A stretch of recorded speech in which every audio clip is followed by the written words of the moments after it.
Present-day Ankara is the capital of Turkey. Modern panorama of office buildings, apartments, bustling crowds and traffic. A 20th century city in the heart of a country in a hurry to keep pace with the atomic era. But their step is sure because modern Turkey builds on solid foundations. 7,000 years of cultural experience. We journey due east from the capital. We see a country where the people still seek to better themselves in the image of their creator. The Hittites in Turkey were the first to initiate this quest for a fuller life, centuries before the age of ancient Greece. This is Boğazköy, a major archaeological find, the capital city of the Hittites. Only within the past 30 years have Turkish and European scholars been able to explore the mysteries of the early culture and to clear away the rubble of millennia that has blown and settled on the evidence.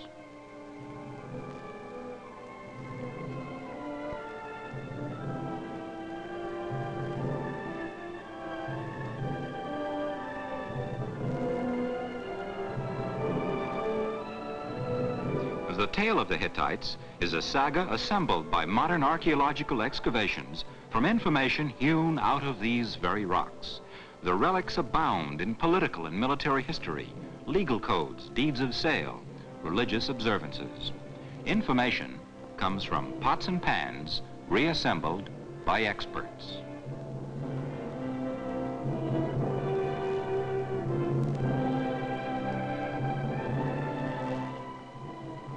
As many as 80 early Hittite towns have now been uncovered. Here in Boğazköy, a stone lion guards the ruins of one of the 6 great gates. These entrances were once the only way of passing through the Great Wall to the capital city, the site of the major temple, which served also as a fort.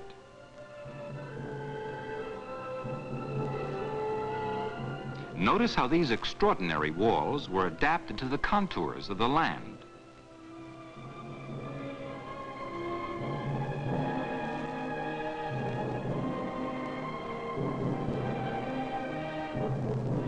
The Hittites were noted for exceptional stone masonry. These tunnels, called patterns, are excellent examples of the stonework. 220 feet long, they burrow beneath the Great Wall to connect the interior of the city with the terrain outside. On the King's Gate to the city, there once stood this god of war, still posturing today. Rulers of the New Empire period from about 1400 to 1200 BC made theirs the greatest military and political power of the East by way of battles, alliances, and judicious royal marriages.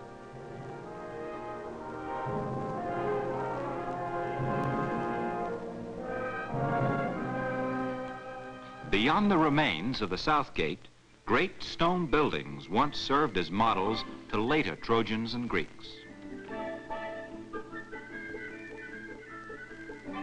Discovered in early graves and now enriching the Hittite Museum in Ankara, these sun discs remind us how deeply and intimately Hittite art was bound to the worship of the sun god and the stag god, which they combined in a variety of forms. The sun discs closely parallel the changes which time brought to the religion of the Hittites.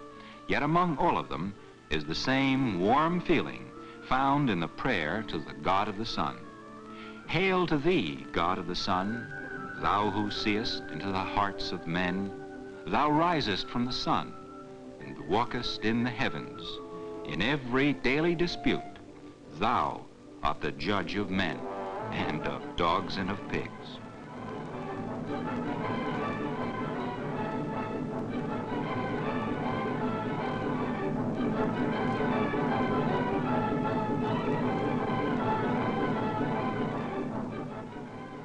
Another merging of the stag and the sun, the blending of 2 gods into a single form.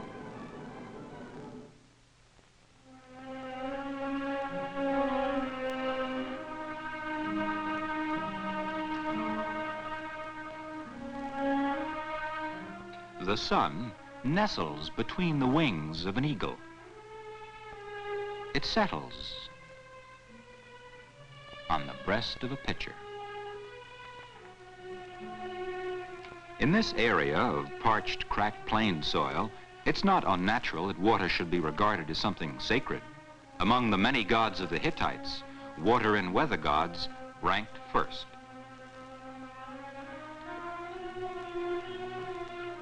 Water, the white blood of the plains, is offered as a sacrifice in this relief.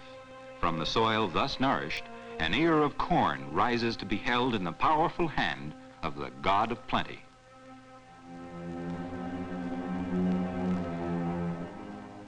The love of water is evidenced again in early jugs.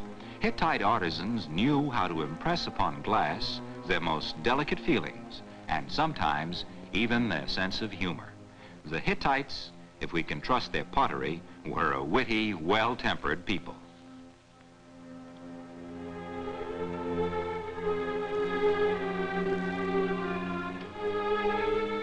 A pitcher set for lovers. Here, a pair of religious goblets remind us again of the importance of water to these early people, the very core of their life. All their cities were located at the sources of the most plentiful and dependable water supplies. On our way from Boaz Koy now to an important Hittite religious sanctuary, we see evidence of water's continued importance in the very life of the people of this region.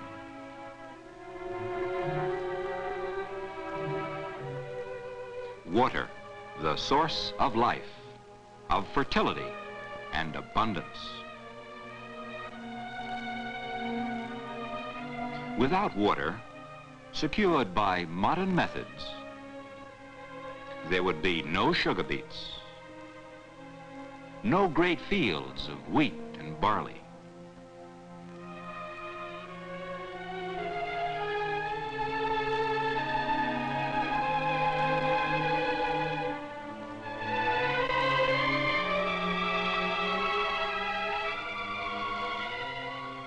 We have arrived at Yazılıkaya, a religious sanctuary built in praise of the weather god and his great companions of the Hittite pantheon. Today, it's known by the Turkish farmers of the region as the Inscribed Rock.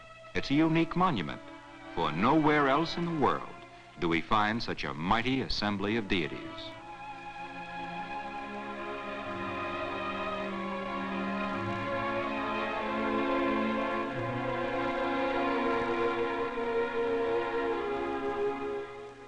Here, engraved in solid rock at the base of precipitous cliffs, the figures have continued their noble, stately parade through 40 centuries. But for today's local passerby, who knows but one God, they're only mysterious mementos of a strange time long ago. The reliefs depict an assemblage of all the major deities who have come to greet the weather god. In such remains as these, archaeologists have assembled information about the influence of Hittite culture on the rest of Western civilization. They affected art and carving styles, manners of dress, and ways of communication. They influenced battle equipment and strategies, as well as means of transportation among the Phrygians, the Greeks, the Phoenicians, and even imperial Rome. In the procession of the gods at the temple here, art historians find an impulse toward form which is unique among all the remains of Hittite carving.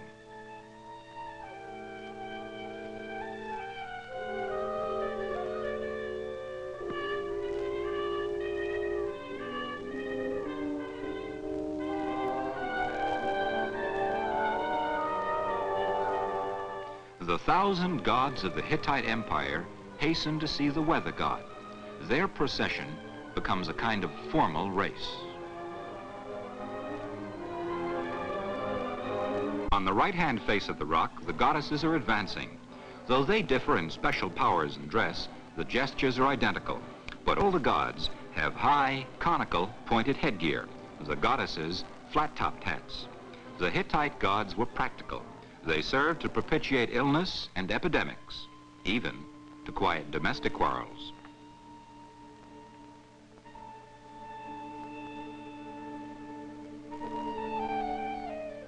Here, a Hittite king walks on two mountains.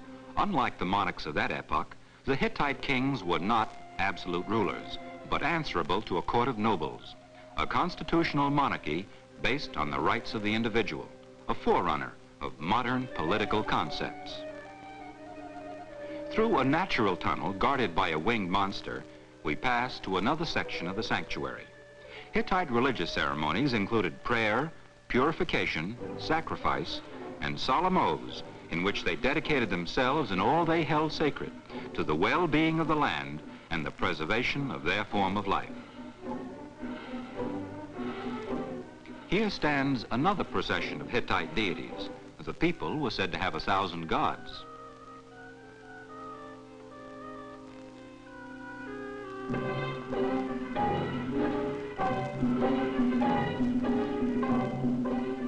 Their sculpture was never as stiff or geometrical as that of the Egyptians.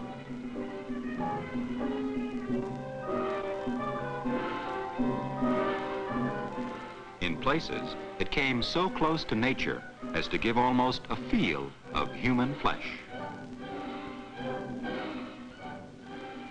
The king, to whom the god is giving a farewell embrace of such tenderness, is Tutelia IV, who lived in 1250 BC.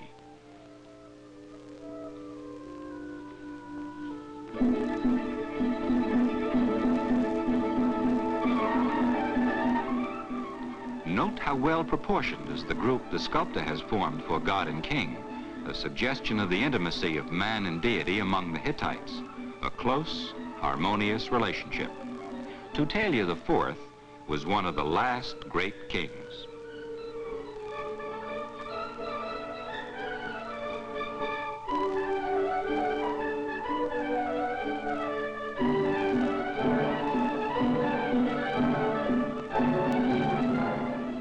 This sword is a symbol of another Hittite deity.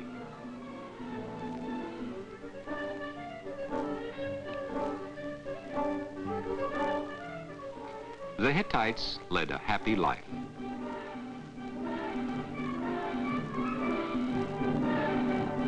And as our journey continues toward the third Hittite city called Alajah-Oyuk, we see modern efforts also bent toward making man's lot a better one. The Turks, who have inherited the Hittite lands, have the assistance of modern technologies. By these means, they seek to exploit nature and to secure her blessings for themselves and their children.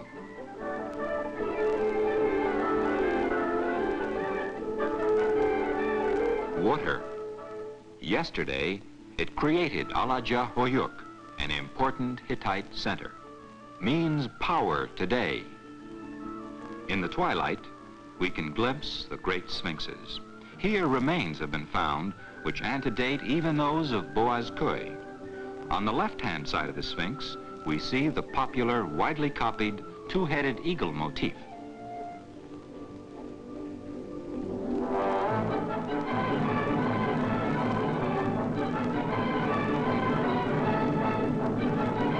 Little remains today of the temple's one-time magnificence. But the reliefs which have been taken to the museum in Ankara show the contributions of the Hittites to our civilization. In the presence of the king and queen, we can see a solemn sacrifice to the weather god in bull form.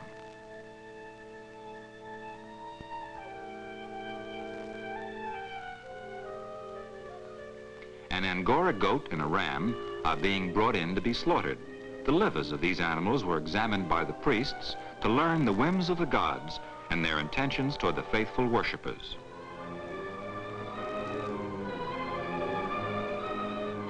The musicians come, a bagpipe, a stringed instrument very much like our modern guitar. Here come the acrobats. Children perform tricks on a ladder.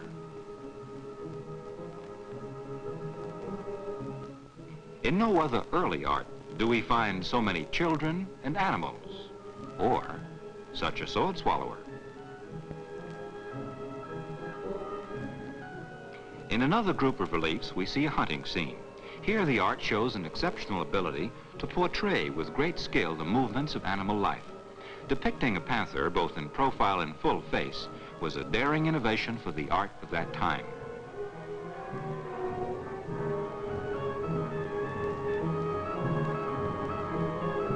Rendered in realistic line, a wrathful bull prepares to attack. These people trained their dogs for the hunt, and both animal and master must have been brave indeed, facing wild beasts with meager weapons.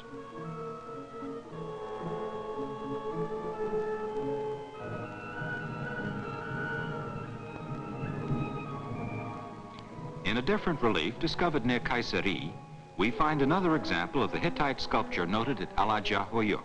Here, accompanied by his wife, Hattusili III, famous for his alliance with Ramses, Pharaoh of Egypt, is offering prayers to their tutelary deities.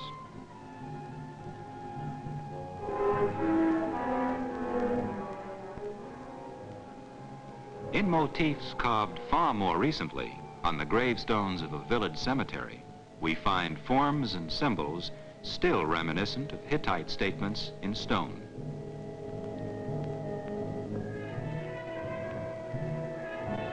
The art the Hittites founded influenced later civilizations. For example, the Seljuks, Turks of the 11th and 12th centuries AD, reproduced again the two-headed eagle motif of the Hittites.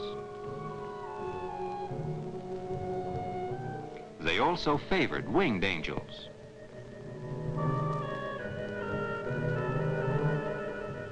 The Hittite tree of life became one of the designs adorning Seljuk architecture.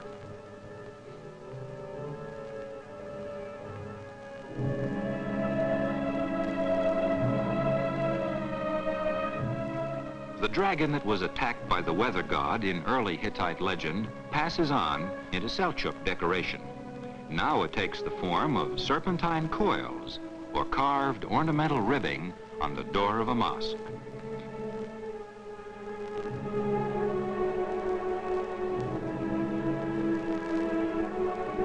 Several such early themes flowered finally in Ottoman architecture.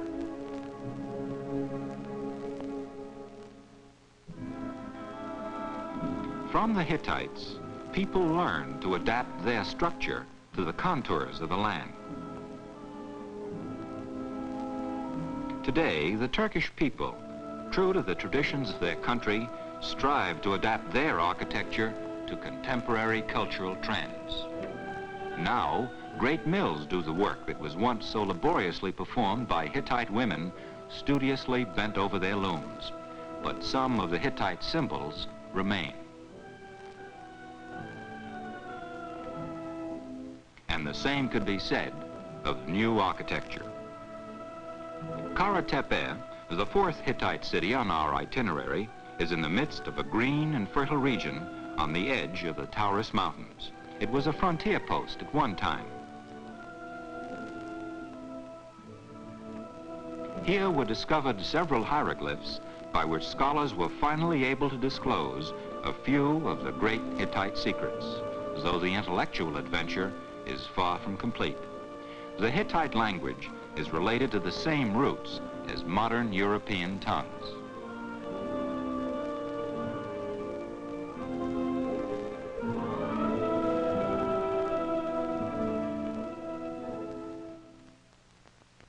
A banqueting scene here with servants bearing a varied and plentiful supply of foodstuffs.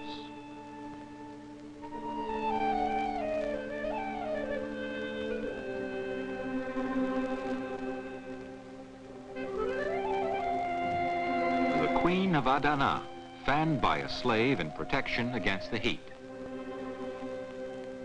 Musicians perform the Hittite equivalent of music to relax by. The stringed instruments look suspiciously like what came to be known later as lyres.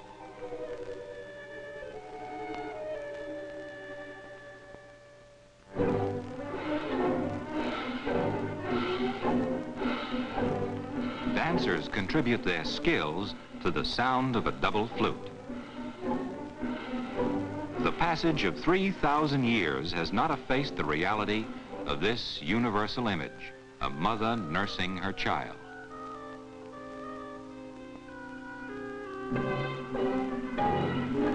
A large section of the Hittite Museum in Ankara is devoted to small objects of the finest workmanship executed in stone, ivory, and gold. The colossal Hittite goddess of plenty reduced to a tiny statuette. two demons by the tree of life. The hunting god, hunts may have been necessary to protect the local cattle. A Hittite idol made of silver. This Madonna-like statuette is a work of delicate refinement. A statuette of a goddess adorned with all her native grace and finery. Figurines were sometimes done in bronze and decorated with silver. These people were not unaware of beauty and of pleasure. They drank wine and brewed beer from barley malt. A smiling mask.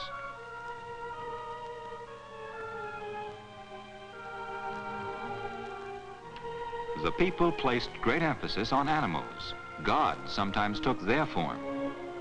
The head of a goat, vital and real. A forerunner of the automobile.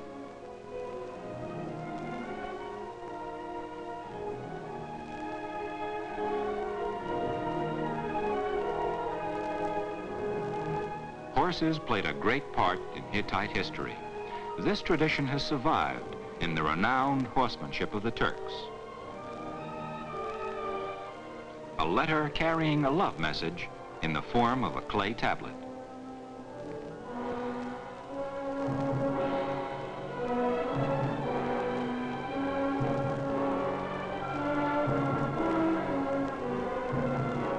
This might be described as a miniature press discovered by the Hittites 4,000 years old.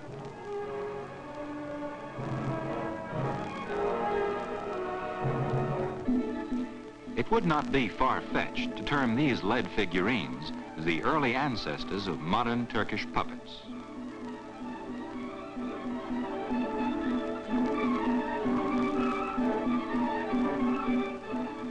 The gold scepter.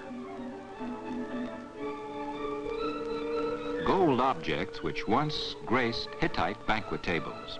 Evidently, Hittite women thought well of themselves and were well cared for. Golden bracelets and jewelry, money coined from silver. These people were clearly sensitive to the shine and glitter of precious metals. Their tradition lives today in the love of Turkish women for filigree silver and golden jewelry. Here, the Hittite god of plenty offers the king a great bunch of grapes and a sheaf of wheat cultivated in his country's soil. In a land where sustenance depended on hard work and ingenuity, there was constant emphasis upon the ability of the gods to help the people and the people to help themselves. These people were not willing servants to fate. Their prosperity and achievements attest to that.